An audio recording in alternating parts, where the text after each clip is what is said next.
एक दिन की बात है। अकबर और बीरबल दोनों एक उपवन में बैठे हुए आनंद मना रहे थे। इतने में शाम हो गई। जब बीरबल घर जाने को उगत हुआ तो बादशाह ने उसे रोककर कहा, बीरबल, आज कई दिनों से मैं एक बात सोच रहा था, परंतु तुमसे कहना भूल जाता। एक दिन हकीम दवा बनाता है, उसमें बैल की दूध की अनिवार्य आवश्यकता है। यदि तुम कहीं से उसे ला दो तो अति उत्तम हो। स्वतः खड़का बंदा भड़क बीरबल बादशाह अकबर की मंशा समझ गया और मन में कहा कि बादशाह इस बहाने मुझे मूर्ख बनाना चाहते हैं। बीरबल बोला, इसमें घबराने की कौन सी बात है, मैं एक सप्ताह में बैल का दूध ला दूंगा। बादशाह ने कहा, 2-4 दिन और अधिक लग गए तो कोई चिंता की बात नहीं है, परंतु दूध का आना बहुत लाजिम है। बहुत अच्छा कहता हुआ बीरबल वहां से विदा हुआ। वे घर पहुंच एकांत स्थान में बैठकर बैल के दूध वाले प्रश्न का विचार करने लगा। चिंताग्रस्त बीरबल की कई घंटे का समय मिनटों के समान बीत गया। जब भोजन करने का समय हुआ तो नियम अनुसार उसकी लड़की बुलाई आई। वे अपने पिता का चेहरा उतरा और विचार मगन देखकर टिटक गई। जब उसको खड़े कई मिनट व्यतीत हो गए और पिता का ध्यान न टूटा तो उसने उद्विग्न होकर पिता से चिंता का कारण पूछा। ये बीरबल की बड़ी लड़की थी और वे उसकी बुद्धिमत्ता की कई बार परीक्षा भी ले चुका था।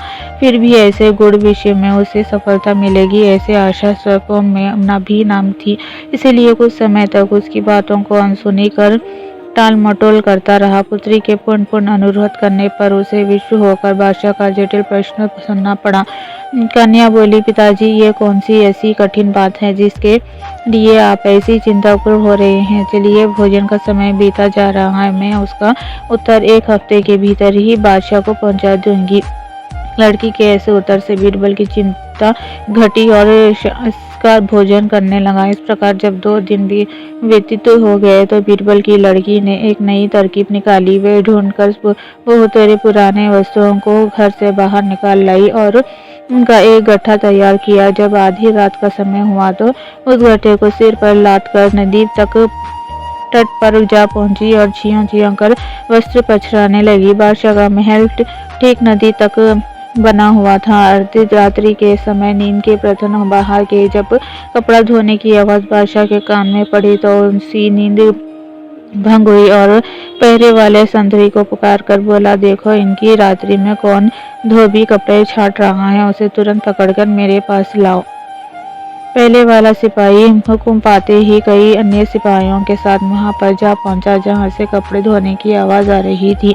वे सब बड़े हैरान और परेशान हुए क्योंकि देखते क्या है कि एक सिर से पैर तक अति सुंदरी युवती कपड़े बिछा रही है। सिपाहियों ने उसे कई बार पुकार कर बादशाह का हुक्म मनाया, परंतु वे उनकी बातें अनसुनी कर बराबर अपने काम में व्यस्त रही। आखिर एक सिपाही उसके बिल्कुल समीप पहुंचकर बोला, अरे तू कौन है जो इतनी घोषणा कर रही है और पुकारने पर सुनती भी नहीं है। चल, तुझे बादशाह ने बुलाया है। लड़की तो ये लेकिन प्रकरण बादशाह के पास पहुंच ही चाहती थी, परंतु फिर भी अपना अभिप्राय छिपाकर बोली, आप लोग मुझे क्यों धोख देने पर उतारे हुए हो।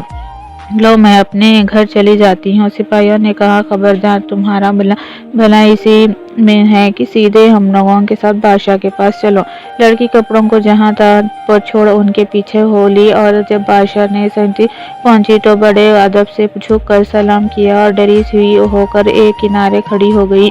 बादशाह के हुक्म की प्रतीक्षा करने लगी। अकबर को उससे आग बबूला हो रहा था। उसने अपनी लाल लाल आंखें निकालकर पूछा, एक बहुत तो कौन है और इस रात्रि के मध्यकाल में यहाँ कपड़े क्यों धो रही है। लड़की ने देखा कि बादशाह क्रोध से तम गया है, इसीलिए कांपती हुई गिड़गिड़ाकर लड़खड़ाकर जवाब से बोली, श्री राम, मैं तो बादशाह को उसे घबराई हुई देखकर दया आ गई और उसे सांत्वना देते हुए बोला, तो इतना घबराती क्यों है। यदि साफ साफ बता देगी तो तुझे माफी दे जाएगी, अन्यथा बहुत कष्ट उठाएगी। लड़की ने कहा, पृथ्वीनाथ, मुझे इस समय नितांत आवश्यकता पड़ी है जिस कारण विश्व होकर कपड़े धोने आई हूँ। बादशाह ने कहा, ऐसी अभागी, ऐसे कौन सी जरूरत थी जिससे लिए तू इतनी परेशान है। लड़की ने उत्तर दिया, क्या कहूँ पृथ्वीनाथ, आज दोपहर में मेरे पिता ने एक लड़के को जन्म दिया है, सो मैं दिन भर तो